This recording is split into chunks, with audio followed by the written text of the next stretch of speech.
Salt Lake City, Utah.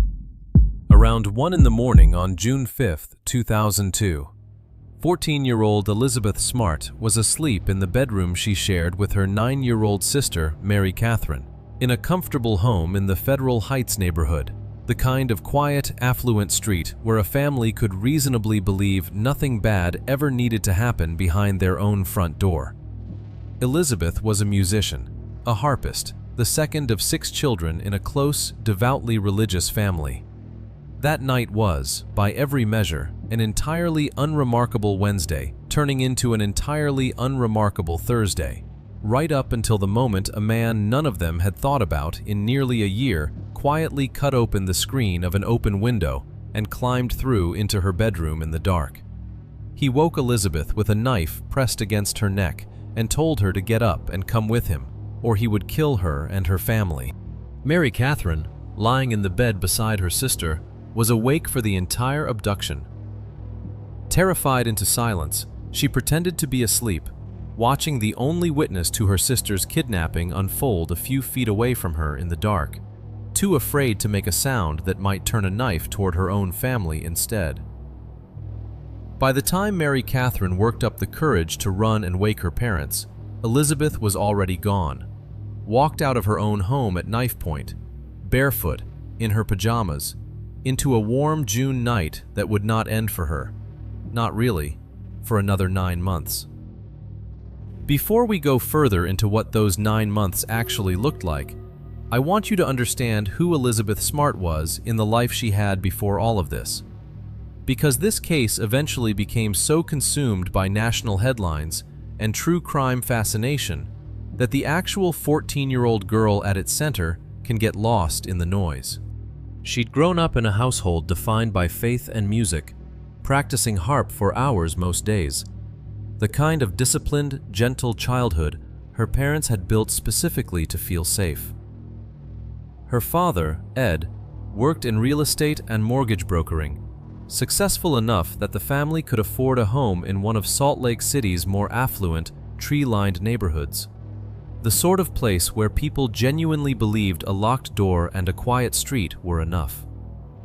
Her mother, Lois, ran a busy household of 6 kids, all of them raised within the same devout faith that had shaped Elizabeth's entire understanding of the world up to that point.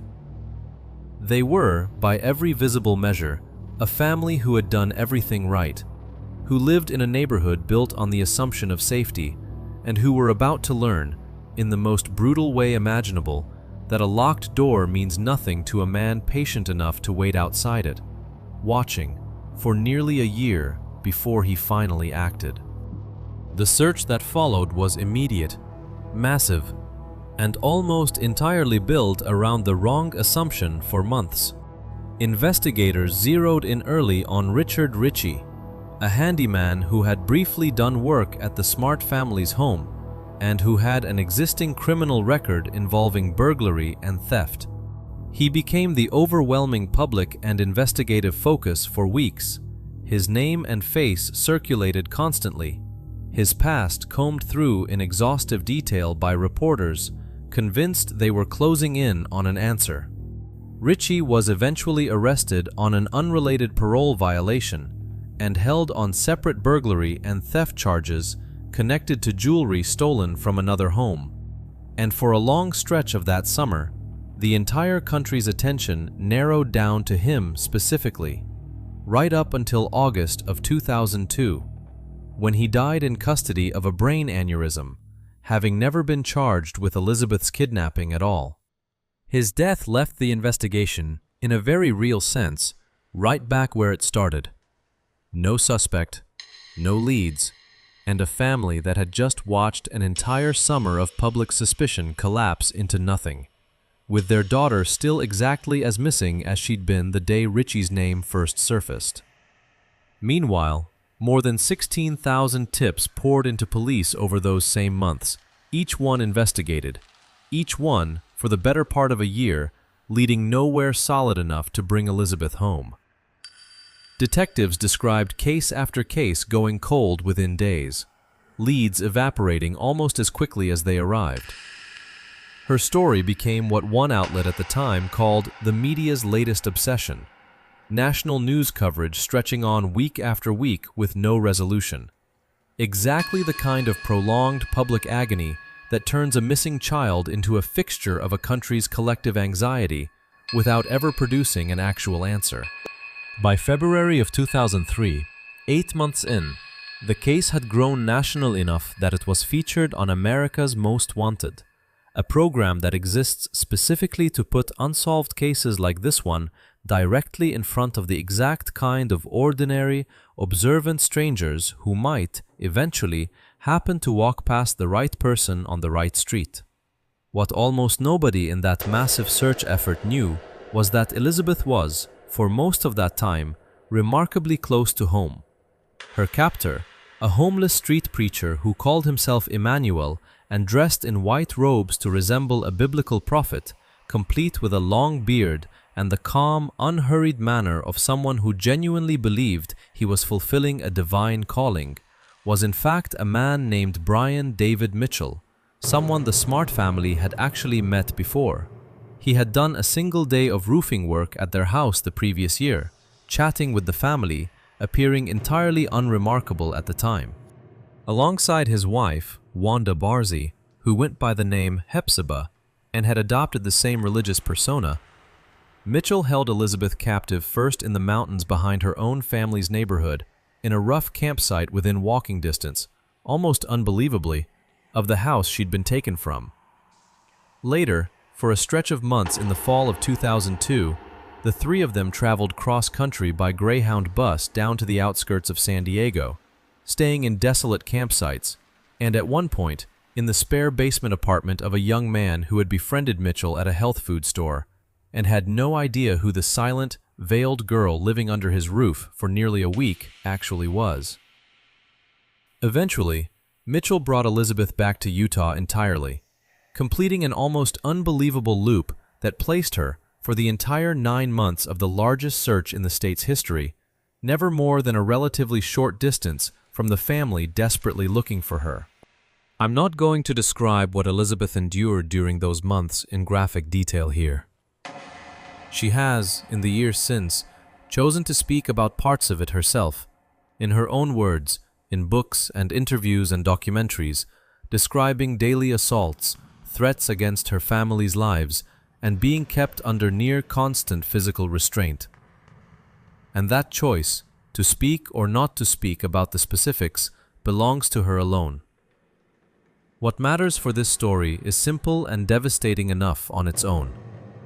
For 9 months, a terrified teenage girl was kept under the near-total psychological and physical control of 2 adults who told her, repeatedly and convincingly, that her family would be murdered the moment she tried to run. The break in the case, when it finally came, arrived through the one person who had been in the room the entire time: Mary Catherine. In October of 2002, months after the abduction, Elizabeth's younger sister suddenly remembered something that had been sitting just out of reach in her memory since that night in June.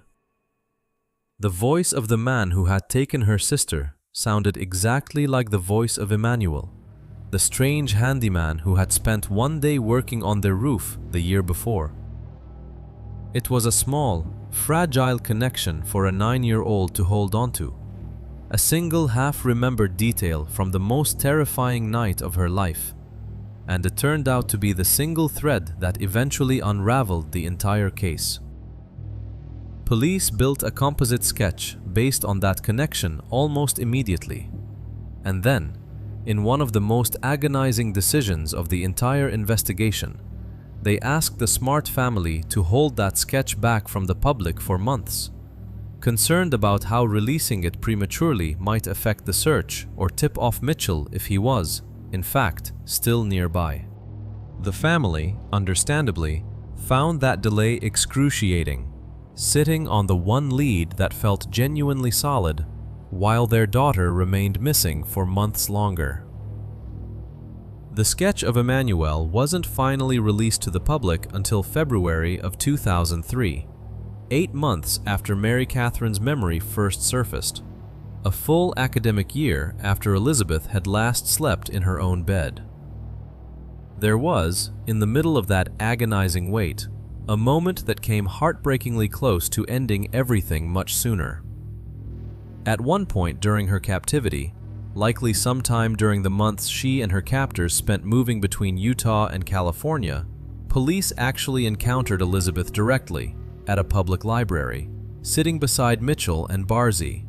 An officer, noticing that the young girl beside them was wearing a veil over her face and wasn't speaking, asked why. A routine question prompted by nothing more than a slightly odd detail worth a second look. Mitchell calmly explained that he and his wife were ministers of Christ, protecting their daughter in preparation for her eventual marriage, delivering the explanation with the same unhurried, faintly beatific confidence he'd apparently cultivated for months of panhandling and street preaching around Salt Lake City. Barzy, beneath the table, gripped Elizabeth's leg, a silent, physical warning not to say a single word, a small, hidden gesture of control happening in plain sight, inches from a police officer's notice. The officer, given no reason at that moment to disbelieve an explanation delivered with such calm certainty, let them go. Elizabeth would later describe that exact moment as one where she genuinely believed rescue was within reach, close enough to touch, and then watched it walk calmly back out the library doors without her, taking with it the closest she'd come to freedom in months. I want to sit with that library moment for a second, because I think it's one of the most quietly devastating details in this entire case. A police officer stood within a few feet of a girl the entire country was searching for, asked exactly the right question, and still walked away because the answer he was given sounded plausible enough, and because a terrified 14-year-old, trained by months of threats against her family, gave him no reason to push further. It's the same haunting shape so many of these cases take, the truth sitting in plain sight, dressed up just convincingly enough to survive one more routine encounter with the people looking for it. A costume of calm religious authority that a homeless street preacher had apparently perfected well enough to fool a trained police officer looking directly at his victim. And while we're sitting with a detail like that one, I want to know who's watching this with me tonight. If you're here, drop your country and the time where you are down in the comments. I think often about how far a single family's nightmare in Salt Lake City managed to travel, into living rooms and time zones an entire world away, and I like knowing exactly how far. Just your country and your time, and then let's get back to Utah, because this story, almost uniquely for this channel, is about to take a turn toward something rare, an actual homecoming. Once the composite sketch of Emmanuel finally went public in February of 2003, several of Brian David Mitchell's own relatives contacted police almost immediately, recognizing him instantly despite the beard and robes, telling investigators plainly that the sketch could only be one person. Mitchell, Barzy, and Elizabeth had, by that point, already made their way back to Utah, completing the long, strange loop that had taken them from the mountains above Salt Lake City to the outskirts of San Diego and back again. On March 12, 2003, a couple named Alvin and Anita Dickerson spotted the three of them walking along a street in Sandy, Utah, less than 20 miles from the Smart family home, and recognized Mitchell from segments that had aired on America's Most Wanted just weeks earlier.